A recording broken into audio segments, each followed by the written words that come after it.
हम वेट को डिफाइन करते हैं विद बीएमआई, ये को हाइट और वेट से है। ठीक है। तो अगर आपका 25 बीएमआई है तो आप नॉर्मल वेट है, अगर आप 27-28 बीएमआई है तो आप ओवर वेट है, अगर आपका 35 बीएमआई है तो आपकी ओबेसिटी क्लास 1 है। ठीक है। और अगर आप 40 पे चले आते हैं तो इसका मतलब है ओबेसिटी क्लास 2 है। ओके। और जब ये आप 40 से अब जाएंगे तो ये ओबेसिटी क्लास 3 है। तो ये बेसिकली 3 स्टेजेस। ओबेसिटी जो है इसको हम मॉर्बिड ओबेसिटी कहते हैं, जो स्टडेड है with diabetes, hypertension, sleep apnoea, infertility और जॉइंट्स पेन। तो बेसिकली हमारा एड्रेस करना ओबेसिटी को है कि हमने डिजीज़ को ख़त्म करना है, इसलिए इसका नाम मेटाबॉलिक सर्जरी भी है। अच्छा, और ये जो बैरिएट्रिक सर्जरी होती है ये क्या होती है और ये कैसे बाकी सर्जरी से मुख्तलिफ होती है? बेसिकली ये आप समझें कि मिनिमल इन्वेसिव सर्जरी है, इसको हम फास्ट ट्रैक सर्जरी भी कह सकते हैं। ये लेप्रोस्कोप से होती है, कैमरों से होती है, और जस्ट हम एक बहुत बड़ा प्रोसीजर कर देते हैं किसी मरीज़ का कैमरे डाल के, जिसमें मैं आपको प्रोसीजर्स भी बताऊंगा। तो हम तकरीबन 6 घंटे के बाद उसको कहते हैं पानी पिए, और जब वो 2 दिन के बाद घर चला जाता है, स्टिच निकलने आता है अपने छोटे कैमरे के, तो उसका 5-10 kg वज़न कम हो जाता है, और फिर हर माह 5-6 kg कम होता है। और इसके साथ ऐसे है कि डायबिटीज़ जो है वो वैनिश हो जाती है, जैसे ही वो 10 to 15 kg कम करता है तो उसकी डायबिटीज़ ख़त्म हो जाती है, हाइपरटेंशन ख़त्म हो सर जाता ये है। ऑपरेशन करते किस तरह से? ये जो कैमरा डालते हैं, कैमरे के जरिए क्या करते हैं? अब ये सर, और फिर ये आपने अभी एक नई बात बता दी कि उसकी शुगर जो है वो ठीक हो जाती है, रिवर्सिबल। जी जी बिल्कुल, ये डायबिटीज़ ख़त्म हो जाती है। बेसिकली इसका नाम ही मेटाबॉलिक सर्जरी है। अच्छा। सर ये 100% क्योर है? हाँ जी, हाँ, 80 to 90% जो है ना पेशेंट्स जो है ना उनकी डायबिटीज़ ख़त्म हो जाती है, डायबिटीज़ 2। हाँ। और ब्लड प्रेशर जो डायबिटीज खत्म हो है, हाँ जाती जी है? बिल्कुल। और इसमें देखें ये लाइफ चेंजिंग प्रोसीजर है। जैसे ही पेशेंट हमारे पास 10 दिन के बाद आता है, इतना मोटिवेट होता है, उसने तो कभी आज तक 5-7 kg जोर लगा के भी नहीं किया होता महीनों में, तो वो 5, और फिर हर माह जो है 3 से 4 kg वजन कम होना शुरू हो ये जाता है। बैरिएट्रिक सर्जरी जो है उसके बारे में बता रहे हैं, अब हम पूरा इसका एग्जैक्ट प्रोसीजर पूछते हैं। सर क्या होता है? पेशेंट आपके पास आता है। इसमें एक्चुअली रिकमेंडेड प्रोसीजर्स हैं कुछ। जो सबसे आसान प्रोसीजर है वो मैदे का साइज छोटा करना है, जिसको हम लेप्रोस्कोपिक स्लीव गैस्ट्रेक्टमी कहते हैं। अच्छा। इसमें देखें हमारा जो स्टमक काट है, देते हैं मैदा? नहीं उसको हम छोटा कर देते हैं, छोटा स्मॉल कर मतलब देते काट के? हैं। जी जी। अच्छा। लेकिन ये सारा एंडोस्कोपी मतलब लेप्रोस्कोपिकली है। हाँ। पेशेंट को नहीं पता चलता उसको क्या हुआ है। अच्छा। वो तो जब उठेगा तो उसकी डाइट कम हो जाती है, हाँ। और उसकी स्टेटटी उसी वक्त पूरी हो जाती है, और कुछ दिनों के बाद उसका वेट कम होना शुरू हो सर जाता है। कंप्लीट एनेस्थीसिया में देते हैं आप लोग ये सर्जरी? कैमरा वगैरह जो डालते हैं? हाँ, ये बड़ा हाई टेक प्रोसीजर है। सर इसमें कैमरा आप लोग इंसर्ट करते हैं कहाँ से, कैसे? ये बेसिकली देखें जिस तरह के हम आम दूसरे प्रोसीजर्स भी करते हैं, जिसमें हम गॉल ब्लैडर, अपेंडिक्स, हर्निया करते हैं, ये तकरीबन उसी तरह कैमरे हम अंदर डालते हैं। कहाँ से? ये हम पेट के एक हिस्से से 10 mm का कैमरा डालते हैं, बाकी 2-4 इंस्ट्रूमेंट हम डालते हैं 5 mm के, और उससे हम कैमरे से ऑपरेशंस करते हैं। और 6 घंटे के बाद सर कट कितना होता है ये कैमरे? छोटे छोटे कट होते हैं। बेसिकली ये कट नहीं होता, ये एक्सपेंडिंग इंसिजन होता है, सिर्फ स्किन का इंसिजन होता है। अच्छा। हाँ जी बिल्कुल। हम कैमरा अंदर डालते हैं, जब बाहर निकालते हैं तो बाहर का एक स्टिच लगाते हैं बस। और ये कोई तीन कोई या 2 कितने कोई? एक्चुअली ये डिपेंड करता है, इसके कट से कितना फ़र्क नहीं पड़ता। हाँ। कि 2 या 3 या 4।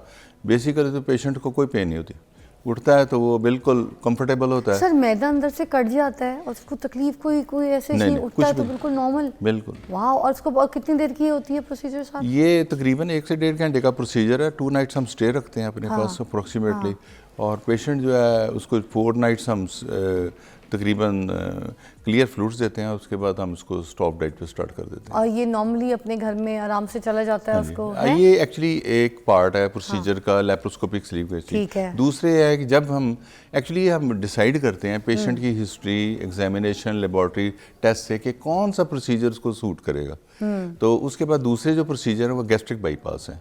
जब पेशेंट का वेट बहुत ज़्यादा होता है, जिस तरह 100 kg है, 150 kg है, 200 kg है, तो फिर हम इसके गैस्ट्रिक बाईपास करते हैं।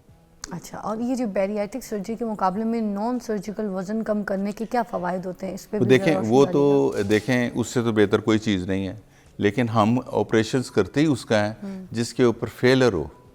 पहले हम पूछते हैं कि वेट कम करने की कोशिश करे, अगर वो फेल है तो फिर ये सर्जरी की इंडिकेशन आती है, वरना तो नहीं आती। तो देखें डाइट और वॉक स्टेपल है फॉर एनी वेट रिडक्शन। अच्छा, जब वो ये नहीं कर सकता हाँ। तो फिर ये बेडिक सर्जरी। सर इसके कोई तो साइड इफ़ेक्ट्स भी होते होंगे, कोई ना कोई चीज़ के कोई फ़ायदे हैं तो उसके कोई साइड इफ़ेक्ट्स भी होंगे। देखें अब ये जो है ना लेटेस्ट टेक्नोलॉजी का एरा है, तो इसके अंदर जिस तरह हम रोज़मर्रा ऑपरेशंस करते हैं ये तकरीबन उतना ही सेफ़ है जितना हम एक कोलिसिस्टेक्टमी यानी गॉल ब्लैडर का ऑपरेशन करते हैं, उतना ही सेफ़ है। इन्हें good hospital with a good surgeon with a good anaesthesia team with a good post op care, ठीक है। तो need a good surgeon, good hospital और good surgeon team. Then no sides, कुछ पेट के साइड की चर्बी हटाते हैं, कोई बेली की तरफ से थोड़ा सा उनको जो प्रॉब्लम है वहाँ, तो वो जो ये प्रोसीजर करवाते हैं जिसमें लाइपो होता है, ठीक है। कुछ लोग कहते हैं टेबल डेथ भी हो जाती है, बहुत से लोगों की हुई है लाइपो करते वक्त। Is that really? जी एक्चुअली देखें जो लाइपोसक्शन है ये एस्थेटिक प्रोसीजर है। एस्थेटिक का मतलब है कि ये खूबसूरत दिखने वाला प्रोसीजर है जिसमें लोकलाइज्ड फैट को वो एमल्सिफाई करके आराम से सख्त करते हैं।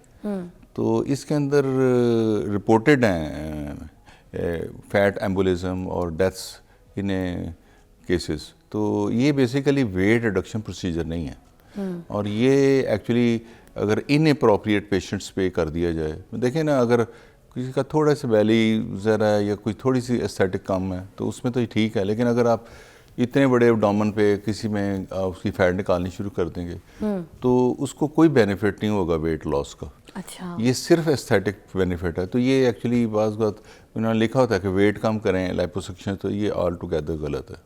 अब तो सर वो आलू दाल चावल की तरह रेट भी लगाए हुए होते हैं कि इतने में डिस्काउंट चल रहा है, सर्जरी हो जाएगी, इतने यहाँ % ऑफ चल रहा है, इस डेट से इस डेट तक सर्जरी कराएं, तो वो आलू के पराठे मिल रहे हैं वहाँ पे। जी बेसिकली ऑथेंटिक जगह पे जाके, प्रॉपर जगह पे जाके, प्रॉपर सर्जन्स को दिखा के आपको प्रोसीजर कराने चाहिए ताकि आपकी सेहत का ख्याल रखा जाए। तो सर ये हम देखें ना, क्योंकि हमारे तो कोई रिश्तेदार भी नहीं होते, ना पुप्पी के बच्चे होते हैं कोई ऐसे जानने वाले जो हमें बता दें कि हम किस सही डॉक्टर्स के पास जाएं जहाँ पर ये जो लाइपो है या कोई ऐसी चीज़ है। तो आप प्लीज़ मुझे थोड़ा सा तरीका भी गाइड कर दीजिए। क्या गूगल पे जो स्टार्स आते हैं हम देखते हैं कि इनकी रेटिंग क्या है, तो उससे सही पता चल जाता है या वो पैसे दे के रेटिंग बनाई होती है? नहीं, गूगल की रेटिंग आई डोंट थिंक वो गलत तरीके से बनाई जा सके। सही है। गूगल की रेटिंग सही है, क्योंकि गूगल की बहुत स्टडी करता है, लेकिन ओवरऑल जो रिव्यूज होते हैं वो सब ठीक है। और दूसरा ये है कि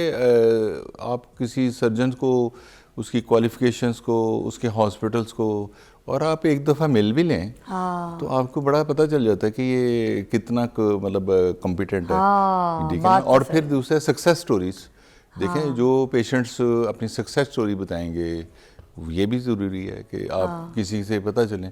तो हमारे पेशेंट टू पेशेंट है, एक पेशेंट होता है वो जब सेटिस्फाई होता है तो अगले पेशेंट्स को बताता है, तो ये सबसे ज़्यादा बेहतर तरीका है। हाँ, अच्छा, वो जो आप बैरिएट्रिक सर्जरी बता रहे थे उसका कॉस्ट क्या होता है सर? अगर कोई करवाना चाहे तो किस तरीके से, कितने में हो जाता है? कॉस्ट तो इसकी ज़्यादा है क्योंकि इसमें डिस्पोजेबल्स जो है ना, कॉस्ट वो तकरीबन 3-3.5 लाख के लग जाते हैं। अच्छा, और हॉस्पिटल जो है ये एक्चुअली ये जो है बहुत अच्छे हॉस्पिटल्स में ऑपरेशंस करने पड़ते हैं, क्योंकि इसके अंदर हाई टेक कैमरे चाहिए, high tech post of care चाहिए, हाई टेक एनेस्थीसिया टीम चाहिए, पोस्ट ऑफ केयर चाहिए, 3-4 लाख तो 3-4 लाख वो भी लग जाता है। तो लेकिन जो पेशेंट मेरे पास आते हैं जिनके पास हो, तो फिर मैं पूरी उनकी कोशिश करता हूँ कि उनका 2-3 लाख रुपया कम हो जाए।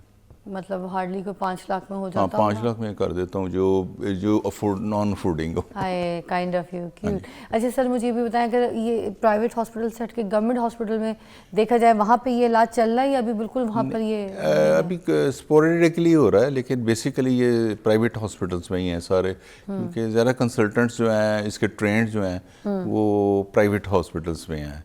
एक ये बैलून होता है पेट के अंदर, बैलून डाल देते हैं सर, वो प्रोसीजर भी बता दें। ये एक्चुअली बैलून जो है ना, ये सिर्फ उनमें हेल्प करता है जिसमें हम फिट करना चाहें पेशेंट को। अच्छा, मतलब देखें, एक पेशेंट का वेट है 220-30 kg है और उसको एनेस्थीसिया वाले कह रहे हैं कि अभी वेट कम करें, हम भी वेट कम कराते हैं ताकि लिवर थोड़ा सा श्रिंक करे, तो उसमें फिर ये हम यूज़ करते हैं बैलून। या हम उसमें यूज़ कर सकते हैं जो ओवरवेट हो, मॉर्बिड ओबीज ना हो, तो उसके अंदर भी हेल्प करता है। जहाँ पे सर्जरी इंडिकेटेड ही नहीं है तो वहाँ पे बैलून लगा लें तो ज़्यादा इफेक्टिव है। सर जैसे हमारे लेकिन ये देखें बैलून जो है ना ये बड़ा वॉमिट करता है, बड़ा तंग करता है। और इवन मैंने कुछ बैलून निकाल के सर्जरियाँ की हैं, अंदर स्टमक को भी बड़ा हार्ड कर देता है। तो बेसिकली ये कोई बहुत अच्छा तरीका नहीं है। अच्छा, इसको आप नहीं रेकमेंड करेंगे? ये इसको हम सिर्फ स्पेसिफिक साइट जगहों पे। वैसे लाइफ टाइम होता है अगर इसको नहीं, ये बैलून आजकल बड़े लेटेस्ट भी आए हुए हैं अमेरिका में, जो खुद ब खुद ही निकल भी जाते हैं। मतलब आफ्टर कुछ देर के बाद वो खुद ही निकल जाते हैं, निकालना नहीं पड़ता। अच्छा, हाँ जी। और इसके अलावा कोई ऐसी सर्जरी जो आपको लगता है कि वो भी कराई जा सकती है कम बजट में रह के और वेट लॉस किया जा सकता है उस सर्जिकल? देखिए इसमें सबसे आसान और सिंपल जो है ना वो स्लीव गैस्ट्रेक्टमी है, जिसमें मैदा सोचा करते हैं। उसके बाद ये कॉम्प्लिकेटेड प्रोसीजर्स आ जाते हैं जिसमें हम एक ट्यूब बनाते हैं स्टमक की लंबी सी, और उसके बाद हम थोड़ा सा बाईपास करते हैं। यानी कि दूसरे लफ्ज़ों में हम थोड़ी सी रिस्ट्रिक्शन करते हैं जिससे खुराक कम जाए, और हम थोड़ा सा बाईपास करते हैं जिससे खुराक थोड़ी सी आगे जाके चली जाए। जिस तरह हम छोटी अंतड़ी को थोड़ा सा बाईपास कर देंगे 100 सेंटीमीटर 150 सेंटीमीटर, उससे इंसान की भूख कम हो जाएगी। भूख भी कम हो जाती है और न्यूट्रिएंट्स भी उसमें कम जाएंगे। अच्छा, ठीक है। और दूसरी बात यह है कि साथ ही मेटाबॉलिक चेंजेस आ जाएंगी। मगर उससे कोई बंदा लथार्जिक कमजोरी? नहीं, ऐसा कुछ नहीं है, बल्कि वो बड़ा एक्टिव हो जाएगा। अच्छा, हाँ जी, एक्टिव हो जाएगा।